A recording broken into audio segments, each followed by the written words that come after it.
আসসালামু আলাইকুম, welcome back to my channel busy life easy way. আজকে আপনাদের পাকা বড়ই দিয়ে টক ঝাল মিষ্টি স্বাদের খুবই মজার একটা ভর্তা তৈরি করে দেখাবো।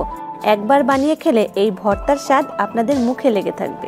এই বড়ইয়ের ভর্তা তৈরি করার জন্য নিয়েছি প্রায় 1 কাপ পাকা বড়ই, আর নিয়েছি 2টো কাঁচা মরিচ, 2টো শুকনো মরিচ, পরিমাণ মতো ধনেপাতা কুচি, আর এই সাইজের 2 টুকরো তেঁতুল। ঝাল অনুযায়ী আপনারা মরিচ কম বেশি করে নিতে পারেন।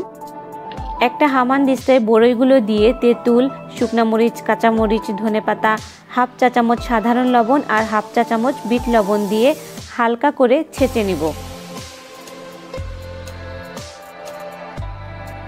এমনভাবে ছেঁচবো যেন তেঁতুল আর বড়ইয়ের বিচি আস্তই থাকে। বেশি গুঁড়া হয়ে গেলে কিন্তু ভর্তাটা আর শান্তিমতো খাওয়া যাবে না।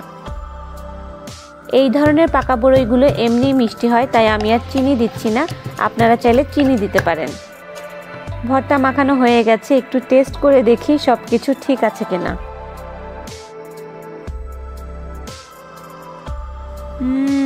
খুব মজা। আপনারা কিন্তু ঘরে বসে খুব সহজেই এই ভর্তাটা তৈরি করতে পারেন।